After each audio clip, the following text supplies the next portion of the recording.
ஊரில் இருந்து 4 மாதம் டயட் பண்ணி 10 கிலோ குறைச்சது இங்கே 2 வாரத்தில் ஏறிடும் போல். வெளியே போகும்போது எந்த கடையிலையும் போய் சாப்பிடக்கூடாதுன்னு முடிவு பண்ணிட்டு போகிறது. நமக்கு ஃபேவரட் கடைன்னு 1-2 இருக்கும், அது பக்கத்துலேயே போகும்போது எப்படி சாப்பிடாம வர முடியும்? அதுவும் கிங் கிரில்லாம் என்னோடய ஃபேவரட். லைட்டாக ஸ்நாக் மாதிரி சாப்பிட்டுட்டு போகலான்னு தான் போனது. அங்கான போனதும் அப்படியே மைண்டெல்லாம் மாறியாச்சு. அதுவும் இங்கே வந்து ரெஸ்டாரண்ட்குள்ளெல்லாம் இருக்க முடியாது, வெளியே தான் இருக்கணும். அன்றைக்கி கொஞ்சம் ஹியூமிடிட்டி கம்மியாக இருந்ததுனால நாங்கள் வெளியே உட்காந்துருந்தோம், வேறு வழி இல்லை. நல்ல ஃபுட்டு சாப்பிடணுன்னா இப்படிலாம் அனுபவிச்சு தான் ஆகணும். என் பேபியை வச்சுட்டு சமாளிக்கவே முடியல, எங்கே போனாலும் அழுதுகிட்டே இருப்பான். எப்படியும் அன்றைக்கி கொஞ்சம் அமைதியாக இருந்தான். ஒரு பயபுள்ள இங்கே மிஷின் சிக்கன் சூப்பராக இருக்கும்னு சொல்லிச்சு, அதனால் அதை ஆர்டர் பண்ணியிருந்தோம். இங்கே டிப்பே 3 டைப்பில் கொடுப்பாங்க, அது நல்லாயிருக்கும். இருக்கிற பசியில் நான் குப்பூசி அந்த டிப்பையும் சாப்பிட்டுட்டு இருந்தேன். அப்புறமா நாங்கள் ஆர்டர் பண்ண மெயின் டிஷ் கொண்டு வந்துட்டாங்க. இது வந்து ப்ராஸ்டட் ஸ்ட்ரிப்ஸ்னு சொல்லுவாங்க. இதில் வந்து நமக்கு போன்லாம் இருக்காது, அதை ஆர்டர் பண்ணியிருந்தோம். எக்ஸ்ட்ரா ஆர்டர் பண்ணியிருந்த அந்த மிஷின் சிக்கன் வந்து சாப்பிடவே முடியலை.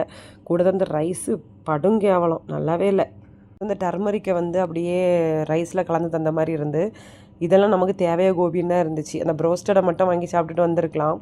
எல்லா கடையிலையுமே வந்து ஃப்ரெஞ்ச் ஃப்ரைஸ் தருவாங்க, பட் இங்கே வந்து இந்த பொட்டேட்டோ ஃப்ரை மாதிரி தருவாங்க. சூப்பராக இருக்கும், அது லேஸ் மாதிரி இருக்கும். சாப்பிடவே முடியலை. இவ்வளோத்தையும் அப்படியே வச்சுட்டு கிளம்பிட்டோம். பாய்.